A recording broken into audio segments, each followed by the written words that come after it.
이 아침에 명지대학교 객원교수이고 문학평론가인 함돈균 박사 연결하겠습니다. 함 박사님 나와 계시죠? 네, 안녕하세요. 아유, 목소리가 많이 잠기셨네요. 이른 아침에 감사합니다. 네, 예, 수고 자, 많으십니다. 예, 박사님. 어제 뉴 이재명 토론회 나가셨어요? 예, 나갔습니다. 네, 어제 무슨 말씀하셨습니까? 키노트 발표 같은 걸 한 건데, 네네. 뉴 이재명이라는 좀 이제 중요한 하나의 키워드로 지금 떠오르고 있고 이미 많이 얘기가 되고 있는 네, 그 현상을 좀 어떻게 봐야 되는지, 그리고 나아가서 그 현상을 좀 적극적으로 네, 민주당에서 네. 잘 수용을 해가지고 외연을 확장시킬 수 있는 그런 방법이 뭘까? 거기에 관련된 어떤 토론회가 아주 국회 안에서 열린 거죠. 예. 재밌는 토론회였다고 생각됩니다. 사실은 민주당 하면은 운동권 정당, 그리고 친노 친문 세력이 주류인 정당, 이런 이미지가 워낙 강하다 보니까 위선 프레임에 많이 휘말리기도 하고 말이죠. 네. 낡은 시대의 그런 유산을 떠받드는 이념 정당이다, 이런 비판도 많이 받아왔습니다. 한 박사님, 어떻게 뉴 이재명이 민주당 안에 이식될 수 있다고 보십니까? 네, 지금 방금 말씀하신 이제 그런 부분이 전통적인 민주당의 주류라고 보통 얘기됐던 것이었는데, 네네. 예, 그게 대통령으로 가시기 전에 이재명 대통령이 이전에 민주당의 대표를 하셨잖아요. 네네. 예, 그러면서 민주당의 체질을 이제 개선하기 하면서 민주당의 좀 성격이 네. 조금 이제 더 좀 실용적이고 전통적인 데서 좀 부족했다고 했던 부분들이 많이 이제 보강이 되는 어떤 그런 상황 속에서 이제 대통령으로 가시기도 한 거죠. 네네. 예, 그것인데 정당 안에서 체질 개선이 이루어지지 못하는 상태 속에서 정당은 좀 아쉬움이 있긴 하지만 대통령이 된 다음에 행정부에서 이제 본인의 아이덴티티하고 실력을 이제 보여주시면서 네. 예, 처음에는 이재명이라고 하는 사람에 대한 굉장히 또 불신, 또 악마 프레임 이런 것이 있었기 때문에 덮여 있었던 것들이 아주 그분이 가지고 있는 어떤 성이라고 할까, 네. 또 종래와는 종래 민주당에서 우리가 보통 생각하지 못했던 형태의 아주 실용주의적인 노선이 게다가 효과를 이제 만들어내고, 네. 그다음에 아주 국제 어떤 외교 상황 같은 것들이 이 트럼프 같은 상당히 예측하지 못하는 좀 괴팍한 사람이 등장을 하면서 예. 전 세계의 모든 리더들이 전부 다 헤매는 상황에서 그 와중에 등장하신 분인데 이재명 대통령이 너무나 준비되어 있다는 듯이 너무나 잘하시니까 네. 거기에 대한 지지세가 이제 확산되는 거, 거기에서 이제 나타나는 자연스러운 현상이 이 지지세의 확산이 결국 뉴 이재명이라는 그런 현상으로 나타났다고 이제 보는데, 저는 이제 그것에 대해서 제가 좀 키노트 발표를 하면서 네. 그게 정당 안에서 확산이 되고 또 이제 의미화되고 공고하게 되려고 하면 이 현상을 이제 제대로 좀 해석을 해야 되는데 이 현상에 대해서 또 굉장히 이걸 폄하하고 또 굳이 부정하려고 하는 그런 사람들도 있는 거예요. 예. 잘 이해가 되지 않는데, 왜냐하면 이거는 가게가 잘 되는 현상이거든요. 그래서 그럼요. 하나의 음식만 먹던 사람이 다른 취향을 가지고 있는 사람도 이 가게 맛보겠다고 들어오는 현상이니까 얼마나 좋습니까, 그게. 네. 예. 자, 근데 이제 이 민주당을 여전히 이념 정당, 친노 친문의 정당으로 만들려고 하는 데 있어서 가장 강력한 스피커가 바로 김어준 씨란 말이죠. 네. 자, 그래서 그동안 우리 한 박사님이 김어준의 이런 기득권에 대해서도 정말 기회가 있을 때마다 입을 열어 비판하셨는데 말이죠. 김어준 씨가 최근에 이제 공소 취소 거래설에 확성 역할을 했단 말이죠. 그래놓고는 논란이 되고 문제가 되니까 자기는 몰랐다 이런 식으로 나오고 그런데 나를 고발하면 무고로 건다 이렇게 나오고 있단 말이죠. 네. 이 부분은 어떻게 보셨을까 궁금했습니다. 그거는 저는 그냥 제가 특별한 식견을 가지고 있어서 이런 말씀을 드리는 건 아니고, 네. 시민들이 대체로 그런 대응, 그러니까 우리가 어떤 사고가 난 것도 이제 중요하지만, 어떤 사고 이후에 거기에 대해서 어떻게 이 사람이 사고에 당사자가 주체자가 책임 있게 거기에 대해서 이렇게 대응하거나 그것을 일 처리하느냐 이런 것들이 굉장히 중요한 건데 지금 여기에 대해서 고발이라고 하는 이런 어떤 조치까지 나온다라고 하는 건 이걸 하나의 어떤 일시적인 하나의 그냥 어떤 그 사고로 보는 것이 아니고 네. 지금 어떤 이런 장인수 씨와 관련된 이런 문제 이전에 뭐 그 KTV에서 그렇죠. 정청래 대표의 뭐 악수를 하는 사진을 뭐 삭제했다는 뭐 이런 식의 어떤 문제를 국민이 별로 관심도 없는 문제에다가 실제로 사실도 아니에요. 예. 그런 어떤 일도 있었고 또 뭐 굉장히 또 좀 납득하기 어려운 어떤 그런 방식으로 예를 들면 그 김민석 총리를 굉장히 계속 뭔가 좀 이렇게 디스를 계속 한다라든가. 네네네. 또 특별하게 거기에 그분이 무슨 크게 무슨 사고를 치거나 그런 것도 아니잖아요. 글쎄 말이에요. 그래서 그런 일련의 흐름들 속에서 이게 보다가 결국은 이번에 장인수 씨의 이런 어떤 것들은 실제하지 않은 일 혹은 그것이 실제한다라고 확인될 수 없는 그런 일, 또 확인도 해주지가 않아요 본인이. 예. 그렇지만 이것이 실제했던 일이라고 한다면 굉장히 이 정부의 정권의 그리고 대통령의 신뢰에 타격을 입히게 되는 아주 굉장히 큰 어떤 폭탄 같은 걸 던져놓고서 네. 그런 누적된 것의 결과, 그 누적된 것의 결과로서 이 고발 문제까지 지금 등장을 하게 된 거거든요. 네네네. 그러면 이렇게 누적된 그런 상황 속에서 본인이 거기에 대한 사과를 하고 마땅히 좀 반성을 하는 게 맞는 얘기인데 어떤 일을 저지른 다음에 단 한 번도 이분은 그 뭐 사과도 없고 또 앞으로 사과가 없다라고 하는 건 앞으로도 계속 그렇게 하겠다는 거거든요 이게. 그거는 저기 만약에 김어준이 사과했다 그러면은 그 김어준을 사칭하는 거나 다름없다 이런 얘기하는 분도 있더라고요.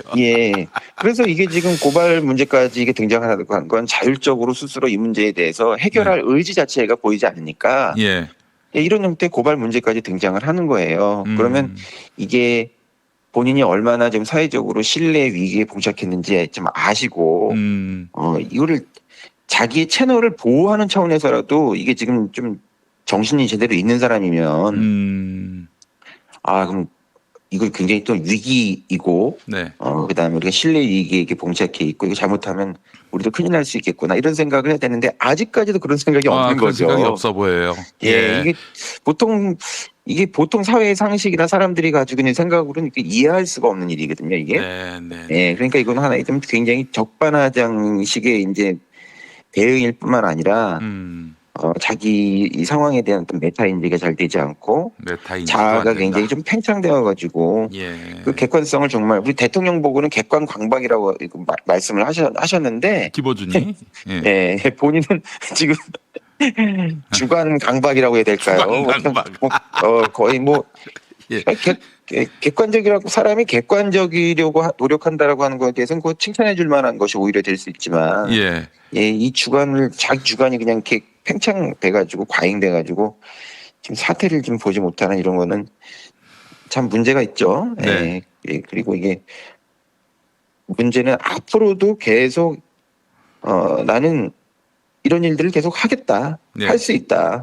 그걸 하고서도 나는 뭐 사과할 생각이 없다. 이런 식으로 좀 나가는 거니까 이건 거의 반사회적인 거죠. 이런 어떤 상황 자체를 보게 되면 이해할 수 없는 거예요. 이런 대응이라고 하는 건 어른답지 않을 뿐만 아니라 이거는 이해가 되지 않는 일입니다.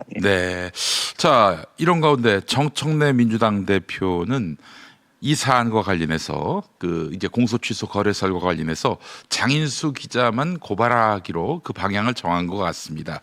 이를 두고 이제 민주당 내부에서 반발 기류가 뚜렷해지고 있는데 아니 정청래 대표는 왜 이럴까요? 아니 이 김어준 총수와 가깝다는 건 세상이 다 아는데 친분 관계 때문에 이 사태의 정의로운 해법을 회피한다 이렇게 봐야 될까요? 뭐 지금 목사님께서 말씀하신 것처럼 이게 뭐 다 이미 말씀하신 거지만 우리가 보통 뭐 이런 비유가 해당되는지 모르겠어요. 우리가 뭐 코로나 같은 거 이런 게 날 때 보면 사회적으로 전염병이 확산되는 거를 굉장히 그때 걱정을 많이 해서 어떤 쇼핑몰에서 어떤 특정한 매장이 뭐가 어떤 거기서 이제 뭐 문제가 생겨가지고 거기서 뭐가 발견됐다 그러면은 그 몰 전체를 폐쇄하잖아요. 그러니까 어, 본인의 방송에서 거기 나와가지고, 어떤 그 취재원이 음. 굉장히 사회적으로 큰 파장이 있는 문제적인 상황을 만들었으면 거기에 대해서 그리고 이게 고발 조치가 이루어질 정도로 지금 크게 사회적으로 문제가 되고 거기서 지탄이 있는 상황이라고 하면은 네. 당연히 거기서 취재원도 거기에서 책임을 져야 되지만 음. 그 방송사 그 채널 이 책임을 지는 문제는 이게 뭐 법적인 문제를 떠나가지고 그냥 인간에 대한 도리 같은 거거든요. 예의 같은 것이기도 그렇죠. 하고. 예, 예, 예. 그러니까 이게 서로 나눠질 수가 있는 게 아니고 게다가 김어준 씨 우리가 그 방송이라고 하는 거는 뭐 조금만 한 번이라도 방송에 출연해 본 사람은 음. 방송 출연 전에 어떤 얘기를 할 것이다라고 하는 그 어떤 시나리오 같은 것들을 기본적으로 이렇게 나누고 그다음에 그것이 굉장히 중요한 어떤 테마라든가 무게 있는 테마라든가 좀 이렇게 어떤 메가톤급 종이라고 그 장인수 기자가 생각할 정도로 그냥 얘기를 했었던 그런 어떤 형태의 일이라고 한다면은 사전에 이런 것들이 얘기됐었을 가능성이 굉장히 많은데 근데 본인은 또 아니라고 이렇게 또 오리발을 내밀고 있기 때문에 이건 확인할 수는 없지만 그냥 관례적으로는 이거 당연히 그냥 뭐 얘기돼 가지고 이렇게 서로 합의되거나 양해가 됐기 때문에 이 얘기가 된 게 아니냐 이런 것들을 우리가 뭐 그냥 합리적으로 추측할 수 있고 관례적으로 알 수 있는 일인데 네. 이 둘 사이의 어떤 그런 관계를 그냥 좀 꼬리자르기처럼 이렇게 잘라놓고서 예. 한쪽에 그 취재원만 가지고 거기만 대고서 뭔가를 문제를 삼고 책임을 처벌하겠다고 하는 이런 식의 것들은 이 대응 역시 민주당의 이 대응, 민주당 그 네. 지도부의 대응 역시 굉장히 비상식적이에요. 그러니까 네. 문제를 일으킨 사람도 비상식적이고 네. 이걸 처리하는 방식도 그렇고 또 여기에 대해서 이 문제 처리에 있어서 굉장히 중요한 역할을 해야 되는 이 민주당의 지도부 역시도 관행이라거나 좀 상식을 상당히 벗어난 방식이라는 거. 그리고 이게 벗어난 방식이라고 하는 걸 국민 모두가 다 알고 있어. 예, 다 알고 있는 거를 그게 또 그런 짓을 또 해. 예. 그러니까 이게 점점 꼴불견이 되는 거예요. 그러면 예. 왜 또 저렇게 하느냐? 예. 청청년 대표가 가장 많이 좀 자기의 그 위상을 대표가 되는 데에서도 자기를 좀 어떻게 보면 밀어줬다고 할까? 예, 가장 그 얼굴을 많이 내밀면서 대중들에게 자기 생각을 알릴 수 있게 하는 그런 어떤 채널인데다가 스스로도 10년 동안 뭐 몇백 번을 가가지고 거기다가 글을 썼다라고 하는 그 특수 관계에 네. 그러니까 여기 분명히 적용된 면이 있다라고 모든 사람들이 생각을 할 수 있겠죠, 이게. 예. 그 이제 결국 정청래 대표가 8월 전당대회 때 당대표를 연임하면은 이재명 대통령 국정 운영에 별 도움이 되지 않겠네요. 그리고 또 김어준의 논리를 대변하고 친문의 전성시대를 열어서 다음 총선 때도 친문 세력을 대거 공천시키고 그래서 다음 대통령은 친문 대통령을 만들기 위해서 그야말로 모든 노력을 기울일 것이다. 이렇게 예측할 수 있겠어요. 네. 거의 뭐 지금 답을 또 말씀해 답을 제가 주셔가지고. 먼저 말해서 죄송합니다만은. 네네네.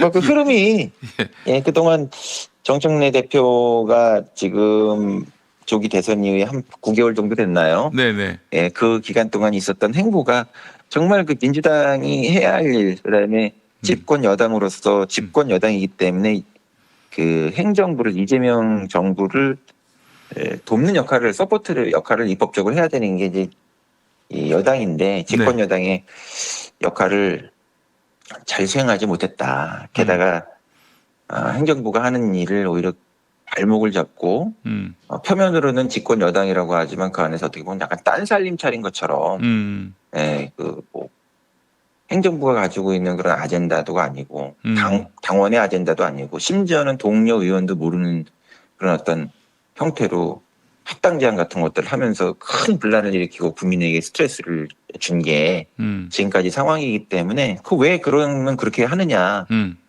그 조국당이라고 하는 것이 무슨 특별한 어떤 것을 가지고 있다라기보다는 그게 또 국민한테 크게 지금 지지를 받고 있는 당도 아닌데. 글쎄 말이에요. 예, 그렇게 무리를 한다라고 하는 거는 이 조국 씨가 문재인 그 정부의 그 황태자 같은 사람이고 그 조국당 자체가 또 문재인 정부에서 중요한 어떤 그 위치에 있었던 그 뭐 조국 대표의 그 민정실 라인이나 이런 사람들이 되게 많잖아요. 네. 예, 그러니까 표면으로 보기에는 그게 왜 조국 당이라고 하는 당처럼 보이지만 실제로는 문재인 정부의 약간 카피 예, 그런 어떤 본이기 때문에 오히려 민주당 지금 이재명 정부를 서포트하는 집권 여당이 아니라 문재인 세력, 문재인 진영의 복권을 정치적 복권을 노리는 그런 프로젝트를 수행했다라고 하는 것이 지금까지 사람들이 가는 일반적인 생각이라고 생각돼요. 그런 네. 측면에서 보면 내년 뭐 8월에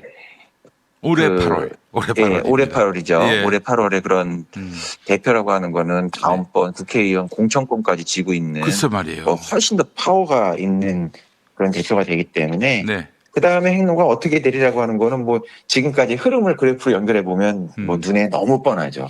민주당은 거의 망하는 거라고 봐야죠. 도로 완전히 욕하는 민주당인 거죠. 예. 예. 이미 지방선거 공천도 그런 방식으로 지금 이루어지고 있다라고 하는 게 뭐 사람들이 관찰의 일반적인 결과고 좀 지역에 가면 그냥 그런 소문들이 파다하더라고요. 그 지역, 저 호남이나 이런 데 가게 되면은. 네. 우리 당원이 막을 수밖에 없어요. 당대표가 이런 식으로 나간다면은 당원이 막을 수밖에 없겠죠. 자, 박사님 하나만 더 여쭙겠습니다. 네. 그 지난번 며칠 전이죠. 스픽스 나가셨는데 노영희 변호사가 진행을 하는 그런 토론회 나가셔가지고 그 아주 굉장히 그 사회자가 진행을 잘못하고 있다라고 강도 높게 질타하셨어요. 그 당시 상황이 어땠습니까? 네. 그날 썸네일에 그 스픽스라고 하는 프로그램이었는데 구독자도 굉장히 많고 네. 저를 초대한 거는 그 스픽스의 그 전계한 대표님께서 초대해 주셨는데 그 썸네일은 그 이제 함동균이 이 김어준 장인수 이 사태에 대해서 네. 얘기하는 것으로 딱 그냥 제 얼굴을 단독으로 이렇게 걸고 제목도 그렇게 딱 그렇죠. 거시로 썸네일이 있어가지고 요새 우리 한 박사님이 티켓 파워가 있어요. 그런지 모르겠습니다. 예. 저 김어준 씨의 저 주말에 콘서트가 있었다고 하는데 그거보다는 현재 더 생긴 것 같습니다. 거기가 좀, 그래요? 좀 약간 좀 망했다는 얘기가 있더라고요. 예. 많이 비었다가 어쨌든 이제 그렇게 해가지고 저도 그걸 중심으로 해가지고 얘기가 진행되는 것보다 이렇게 생각을 하고 이제 나갔고 그래서 그날 테마를 어떤 걸 하는지 그 질문지를 받은 것도 그 들어가기 직전에나 그거를 미리 좀 여쭤봤는데 그 질문지가 좀 늦게 나온다고 이렇게 얘기하셔가지고 거의 들어가기 직전에 그거를 이제 받았어요. 들어가기 직전에. 받았더니 저는 이 썸네일에서는 나를 중심으로 해가지고 사실 저가 그래요. 제가 기자 같은 사람이나 이런 사람이 아니기 때문에 좀 뭔가 집중적으로 해석하는 어떤 그런 거에 대해서 좀 탤런트가 좀 있지 뭐 그 브리핑을 하듯이 정보 같은 것들을 이렇게 공유하고 전달하는 그런 형태의 토크에 제가 재주가 있는 사람은 아니거든요. 네. 그래서 뭔가 좀 심화된 저를 중심으로 심화된 얘기를 하나 보다 이렇게 생각하고 갔는데 직전에 봐야 되는 그걸 보니까 너무 많은 주제를 크게 보면 주제가 3개나 있고 질문이 너무 많은 거예요. 근데 그걸 1시간에 그것을 다룬다고 이렇게 되어 있고 또 발표자 같이 패널 하시는 분들도 정기한 대표님까지 해가지고 3명, 그다음에 노영희 사회자까지 해가지고 4명, 저까지 포함하면 5명이 네.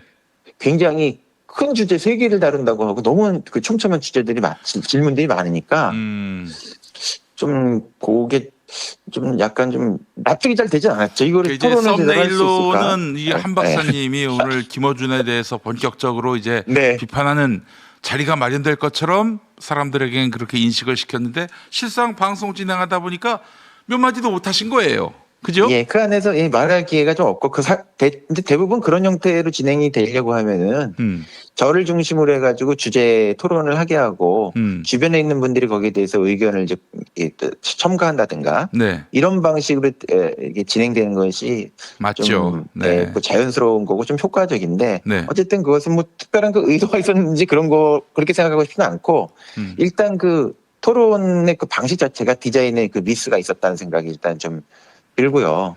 그다음에 이제 실질적으로 더 거기서 직접적으로 좀 그 문제를 제가 제기한 거는 앞에 제일 먼저 그걸 얘기를 하는 것들을 해놨는데 거기에 대해서 뭐 제가 2번밖에 말을 못했어요. 그러니까 대부분 그런 얘기라고 하는 건 처음에는 본격적으로 얘기하는 것이 아니라 이 일이 어떤 일 때문에 생겼느냐라고 하는 거에 대한 약간 배경 같은 것들 변두리 얘기를 처음에 그냥 이렇게 워밍하잖아요. 그 워밍하다가 갑자기 앞뒤 얘기도 없이 제가 이제 좀 얘기를 좀 할 때쯤 이렇게 되니까 그게 그 뭐 이렇게 서로 돌아가면서 얘기를 하게 되니까 예. 예. 다른 분들이 얘기하는 그런 과정 속에서 갑자기 딴 주제로 넘어갔구나. 다른 주제로 그게 바뀌어 버리는 거예요, 그냥. 아하, 이런. 근데 이 얘기가 어떻게 그러니까 앞에서 있었던 주제에 대한 아무런 끝맺음도 없고, 그 다음에 뒤에 이런 얘기가 될 거라고 하는 거에 대한 아무런 그 예고도 없고, 그러니까 그냥 대화가 돌아가는 도중에 갑자기 다른 대화로 바뀌어 버린 거예요, 그게. 그러니까 너무 황당하기도 하고, 저는 거기에서 그 본격적으로 제 얘기를 뭐 제대로 했다고 생각이 들지 않거든요. 네. 거기에 대해서 근데 이런 것들에 대해서 이제 그런 게 있는 거죠. 저가 그렇게 문제를 강력하게 제기한 데는 이게 지금의 이게 하나의 그냥 해프닝이 아니고 이런 대화가 이루어지는 데 있어서 좀 본격적인 대화나 토론이 되게 하는데 좀 불편한 어떤 주제가 생기면은 게다가 그 앞에 사회를 보셨던 네. 노영희 변호사께서 그날 그 주제 토론의 중심이 됐었던 이 얘기에 대해서 좀 관련이 있는 그 김어준 씨 채널에 굉장히 붙박이로 거의 굉장히 자주 나가시는 분이잖아요. 매우 가까운 분이고 예. 예전에 이제 그 양반이 또 저 강진구 씨하고도 가까워가지고 제가 그 네. 청담동 술자리 관련한 이슈에 있어서 저하고 제 토론이 붙었는데 뭐 어디 계속 말을 자르고 뭐 그래서 이분이 패널로서는 아주 훌륭한 분인데 진행자로서는 공정성을 갖추는데 별로 이렇게 큰 의지가 없으신 분 아닌가 하는 그런 생각을 좀 해보아서 그 뒤로 네. 제가 그 양반하고 거의 뭐 대화를 나눌 기회도 없고 뭐 관계도 끊어지다시피 했어요. 그래서 제가 이거는 저 한 박사님도 그런 경우가 아닌가 생각이 돼서 그것도 네. 한번 여쭤봤습니다. 네. 어쨌든 그 상황 자체가 굉장히 좀 진행해서 매끄럽지 못할 뿐만 아니라 단순히 그게 매끄럽지 않은 기술적 문제가 아니라 토론자로 뭐 불렀던 사람이 제대로 그것을 좀 토론하지 못하게끔 그 자기가 불편한 문제를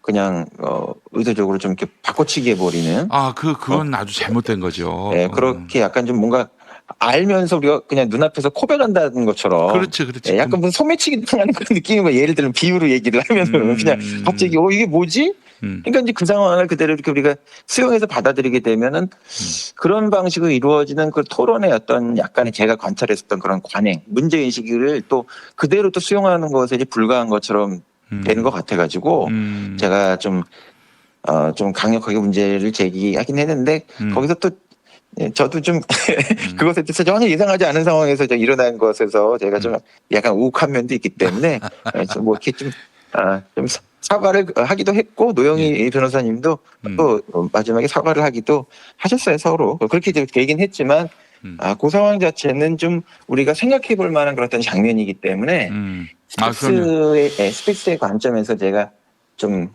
변론을 한다면은 그런 그 미스는 거기에 있었지만 그런 문제가 발생한다는 것조차도 이 사회가 가지고 있는 지금 어떤 문제를 드러내는 부분이 있기 때문에 그거를 편집하지 마시고 그대로 하시는 게 좋겠다. 진행하시는 게 좋겠다. 이런 말씀도 드렸는데 대표님도 받아들이셔가지고 그걸 그대로 장면을 그냥 편집하지 않고 하셨거든요. 그거는 스픽스에서 굉장히 좀 잘한 거라고 생각해요. 저 같은 사람에 대해서 저 사람은 성질머리 나쁜 사람입니다. 이렇게 판단을 하시는 건 하시는 거고 그걸 뒤집어 쓴다 하더라도 이런 장면이 뭘 의미하는가 이거를 우리가 한번 공부해 볼 수 있는 하나의 좀 저는 의미 있는 텍스트였다고 생각이 듭니다. 알겠습니다. 우리 저 노영희 변호사님도 이게 한 번에 매끄럽지 않음이 아니라 여러 번 제가 봤어요. 좀 태도의 그 변화가 필요해 보여서 이 부분은 우리 노 변호사의 맹성이 필요한 대목이다 이 말씀을 좀 드리고 싶었습니다. 예, 자 오늘 박사님 저희 다음에 스튜디오에서 또 한번 뵙도록 하겠습니다. 오늘 전화로 아침에 연결을 했는데 말씀해 주셔서 고맙습니다. 네, 고맙습니다. 네.